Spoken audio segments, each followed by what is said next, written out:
My name is Ryan Lurie. I work with Batten Lear. I was the builder on this project. I'm George Ostro of Velocipede Architects. We make buildings as green as our clients will let us. You ready, boys? Yeah. Let's go. So this. All right, I'm started. Take two. All right. So our project is a new single-family house. It's situated in Moxie, which is 8 miles east of Yakima. What, one stoplight town? No stoplight, one stoplight town.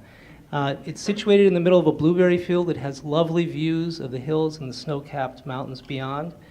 Appropriate for this rural location, our client is a farmer, but we're not talking about coveralls and a straw hat by any means. So Roy Farms, Mike Roy is the client of Roy Farms. Roy Farms is a large hops producer in Yakima Valley.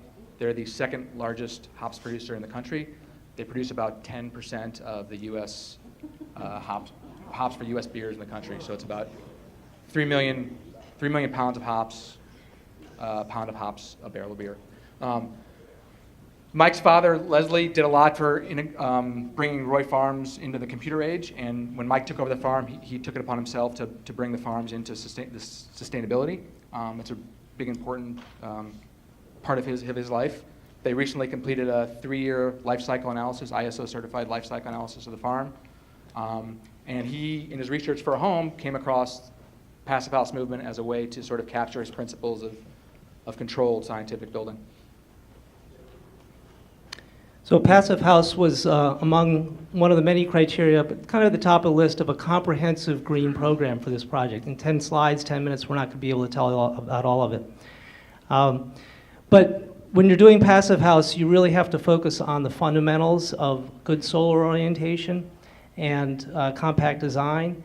We did that after about 3 or 4 iterations. John Novak from my office, shout out to him, came up with this lovely sketch meeting the client's program of 3 bedrooms, 3 bathrooms, a study, living dining room, kitchen, views to the west, windows to the south for the sun. You'll notice there's no windows on the north, and we've got the red arrow at the entrance to the east, which is where you want to come from when you approach this site. Just as the ink has dried on this plan, client calls up and said that they'd be interested in applying the principles of feng shui to this house. Would that be all right? Sure. Feng shui is about 1,000-year-old Chinese philosophy, sort of a terrestrial astrology. Its underlying premise is that if the surface of the earth, the mountains, the hills, the valleys, are strong enough to influence the major forces of wind and water, which is what feng shui means, they certainly would therefore affect human affairs, and we should design our buildings accordingly. So thanks to Terry Phelan, we were able to get a referral to Giza Lestaire, who is a consultant on feng shui, specialist in this. She consulted with the client and came back and said, no, this won't work. This is all wrong. You must rotate the house 45 degrees. I don't want anything cardinal to the compass. The entrance, the best entrance for this owner and the second best entrance for his wife is from the southwest, not from the east. You must enter there. And then the chart on the left, the 9-cell, is what's called the Bagua. That's universal for all feng shui projects. It indicates the most propitious location for each of these various activities. So for example, in the upper left, you see the purple square. That's the that's wealth, prosperity, and therefore that translates to the home office, and that must go in the north corner there. Along with that, the bedroom in the southwest or southeast must also go towards that corner. They go with their windows with them. They now have windows on the wrong sides for passive house. What are we going to do? So we come up with this plan. Feng Shui lady's happy. We do the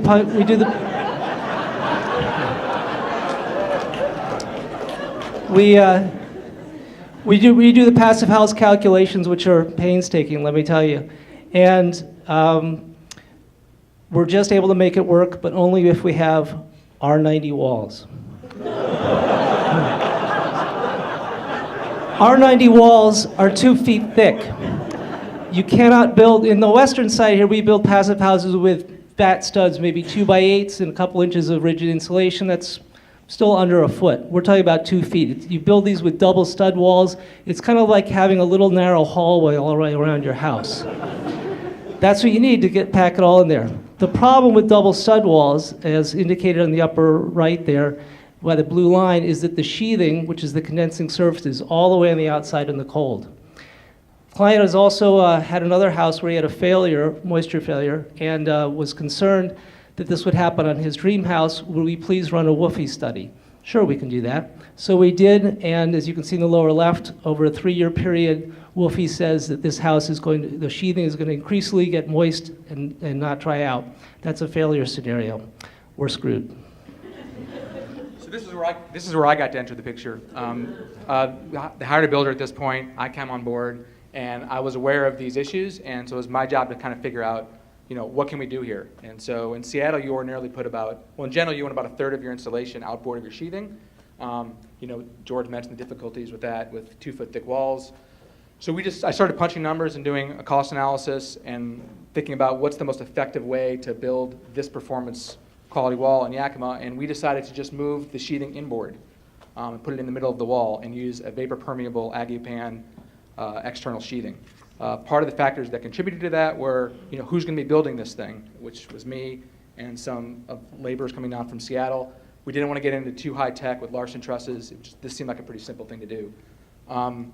When we ran it through woofie, we got these great results. You can see in the lower left-hand corner, the building dries out, or gets wet, dries out, gets wet, dries out. It's a pretty good. It's stable, right? It's stable. Yeah. It's stable. Mike, as a client, he's comfortable with monitoring the water content on each of his plants to determine the best time to harvest.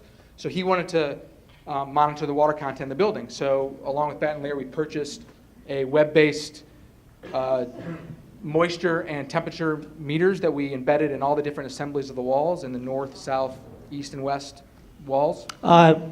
We wish we had north, south, east, and west. Sorry, we have northwest. northeast, northwest, southwest, and southeast. Southwest, right. Exactly. This is a great slide. You can see that the sheathing temperature and the upper lines of the north. I won't go into the directions of the walls. The dew points is the lower line. You can see a nice buffer between the two. This is exactly what you want. This was taken before anyone's living in the building. No mechanical systems. The batteries are good for 15 years, so we're looking forward to monitoring this in the years to come and to see how it performs. Of course, I'm afraid that one day the client's going to call me up and say, my upper lines are crossing my lower lines. I'm sorry, Mike, you're breaking up. I can't hear you. Another cool part of this project was the emphasis on natural materials. The clients were very interested in clay plaster, and one of the ethos of clay plaster is, the reason it's so appealing is you can use it from the land. So where do you find, we wanted to use regional clay. Where do you find clay plaster? Or where do you find clay? I talked to the local excavator. He just said, take this road, go north. When it dead ends, duck the fence. There's your clay. So now, George is a very meticulous architect. He requires submittals of every detail of the house. So how do you get submittals? Well, I guess I got a submittal. We were at the tamale stand, great Mexican food in Yakima because of all the fruit pickers.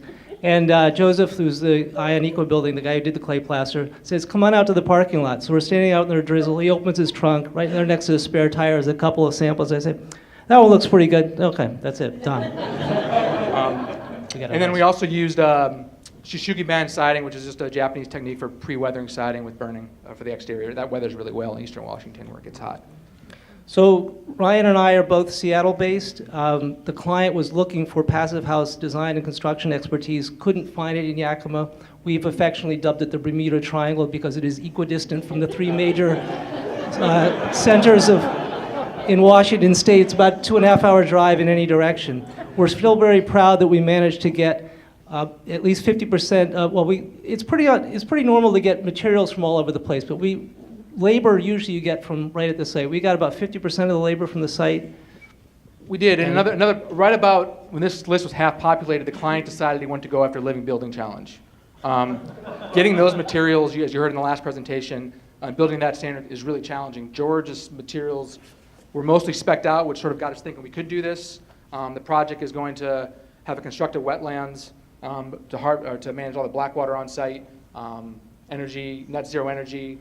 But anyway, all of which is to say is it became pretty challenging to manage the subs from all over the state, labor forces from different places. And it just became a focal point of the project is how do you make this a positive experience? Because, you know, we talked about carbon sequestering carbon in your walls. Well, I'm a really firm believer that, you know, the energy of the process of building. Are we done? No, but we're almost done. We're done. Now we're So done. anyway, positive experience. We had, well, there you go. We're a few minutes ahead. All right. Well, the only thing I wanted to say here, well, you're missing the Lucky Strike story. You can ask Ryan later. The Okay, can I finish my sentence? Let me finish my sentence real quick. finish your sentence. You know, we all need to take the process of building seriously and have positive working environment. Accentuated the fact that we were all living together during the build. This is an electrician, 2 co-workers, my then fiance, now wife, and my dog. For a year and a half, it was a lesson in team building.